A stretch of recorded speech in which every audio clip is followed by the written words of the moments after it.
Okay, so this client of mine is the teacher that I've been working with for the last year.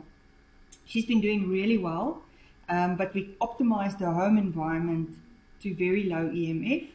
And so she goes home, she recovers, she goes back to school, she has exposure.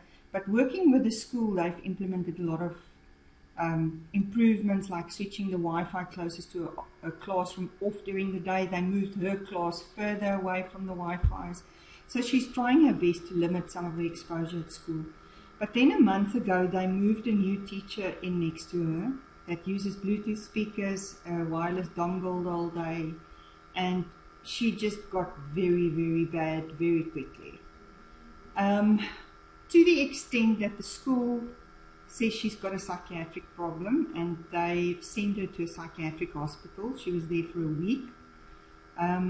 She's taken all the research we've done in a file like this. The doctors don't want to look at it, the psychiatrists. And they said we need a report from a medical doctor, an occupational therapist, maybe an immunologist. So what we're busy doing now is myself and a homeopath are fully on board. We've been working with her for a year.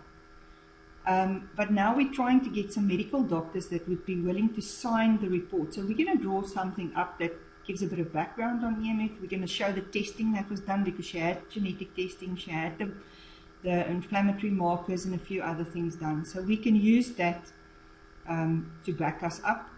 And ironically, in the psychiatric hospital, there were 15 Wi-Fi's non-stop. And in the week she was there, she swelled so much that she couldn't use a pen. They booked her off now for a week because her hands were so swollen that she couldn't hold a pen. Yeah. And what psychiatric illness with this enormous swelling did the psychiatrist refer to? They can't say what it is. They have no. They can't. I thought so. Yeah, because I have met so many people, that are completely normal, and they have been voluntarily allowing themselves to be scrutinized not only for a week but for months at psychiatric wards.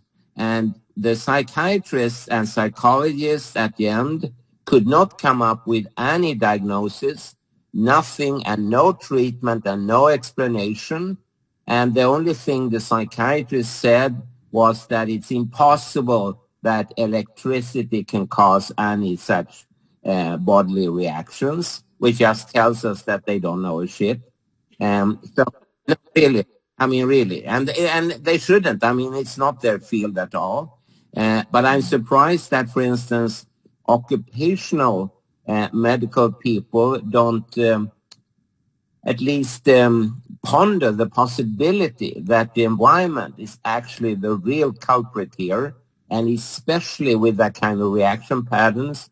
And, I met a few ladies here in Sweden that were, for other reasons, submitted to hospital wards. And when they were there with all the Wi-Fi, all the wireless systems, all the telecommunication, as you say, they became so swollen. So, for instance, they had rings on their fingers.